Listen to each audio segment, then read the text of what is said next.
Shalom, God is good all the time. Bapak Ibu Saudara, Yohanes pasal yang ke-9 ayat yang ke-39 ini adalah ayat yang mungkin buat kita ketika kita membacanya, ini adalah ayat yang kontradiktif buat kita ya.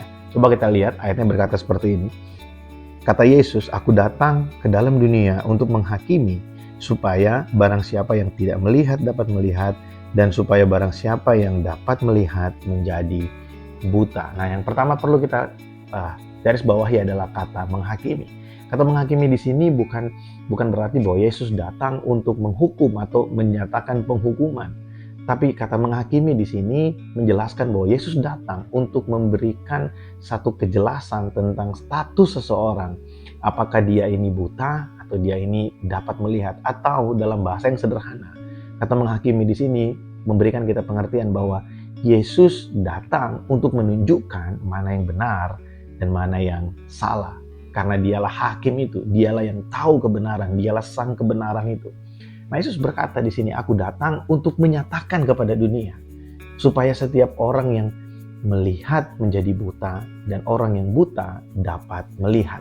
Ini terbalik dengan apa yang mungkin diperkirakan oleh banyak orang. Yesus datang untuk membuat orang yang buta menjadi melihat, itu betul. Tapi kalau membuat orang yang melihat menjadi buta, bagaimana mungkin Tuhan menyatakan hal itu? Bapak Ibu Saudara, sebenarnya ini Yesus sedang berbicara tentang pengakuan dari orang-orang yang sedang berdebat tentang Dia. Orang-orang pada saat itu yang merasa bahwa mereka cukup baik, mereka cukup tahu tentang kebenaran, atau orang-orang yang merasa bahwa mereka ini cukup tahu dan cukup punya penglihatan yang baik tentang firman Tuhan, yang cukup mengenal siapa Allah itu, tapi dengan pengenalan yang salah. Dan Yesus berkata, "Aku datang untuk menunjukkan bahwa kamu itu sebenarnya buta. Kamu itu sebenarnya tidak memiliki pengenalan yang benar akan Tuhan. Kamu itu sebenarnya salah dalam segala sesuatu yang kamu pikirkan tentang Allah selama ini." Nah, kalau kita membaca perikop ini, Yesus sedang berbicara tentang bersama dengan ahli-ahli Taurat, orang-orang Farisi, yang sebenarnya mereka ini adalah orang yang menguasai kitab suci, orang Yahudi. Nah, tentunya seharusnya secara klasifikasi mereka bukanlah orang yang tidak mengenal Allah. Tapi yang menjadi persoalan adalah pengenalan mereka akan Tuhan itu salah. Karena pengenalan yang salah, sehingga praktek yang mereka kerjakan dalam kehidupan sehari-hari juga adalah salah. Nah, kita perlu memperhatikan hal ini. Pengenalan akan Tuhan yang salah akan membuat kita melakukan sesuatu yang salah, yang mungkin kita anggap benar, tapi sebenarnya salah. Dan salah satunya yang paling kentara dari percakapan mereka adalah kesombongan yang sangat luar biasa ditunjukkan oleh orang Farisi di hadapan Yesus Kristus. Mereka merasa bahwa mereka cukup pintar, mereka sangat tahu, dan mereka benar-benar bisa memahami Allah.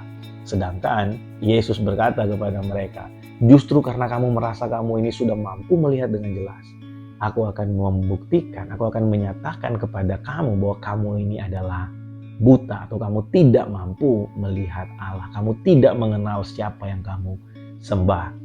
Tapi ada perlakuan yang berbeda ketika Yesus berkata, aku datang untuk menghakimi supaya orang yang tidak melihat menjadi melihat. Saudara, orang-orang yang tidak melihat ini adalah kita.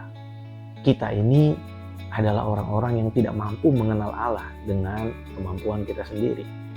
Kalau kita merasa kita sudah cukup kenal Tuhan, kita sudah cukup dekat dengan Dia, maka sebenarnya kita akan menjadi seperti orang-orang Farisi yang punya pengakuan-pengakuan tertentu tentang Tuhan dan kita, tentang hubungan kita dengan Tuhan. Tapi sebenarnya kita tidak memahami Allah secara utuh. Dan memang kita tidak akan mampu mengenali Allah secara sempurna.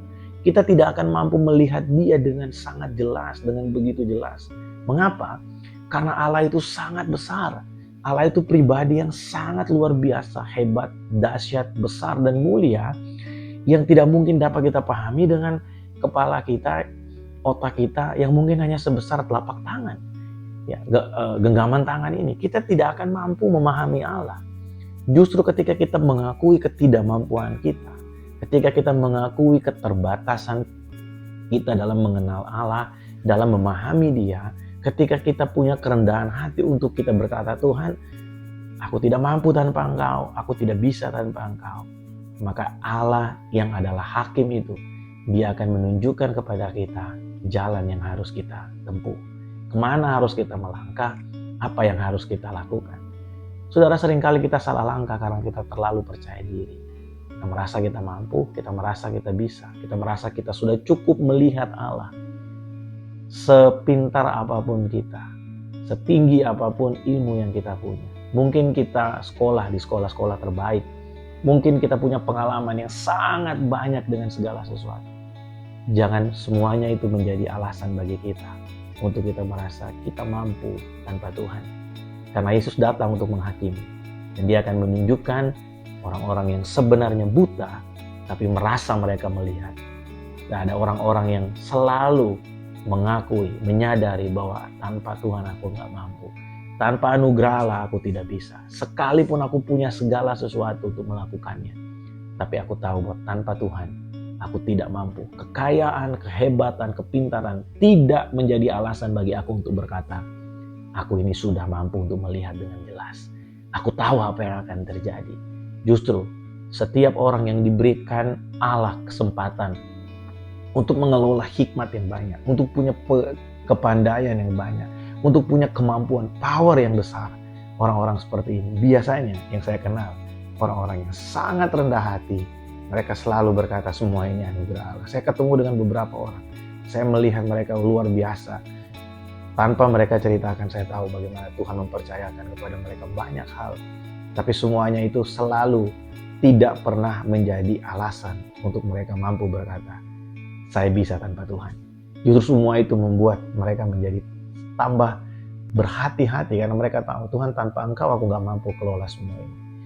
Biarlah semua ini menjadi perenungan yang baik buat setiap kita, karena kita tahu Tuhan itu baik.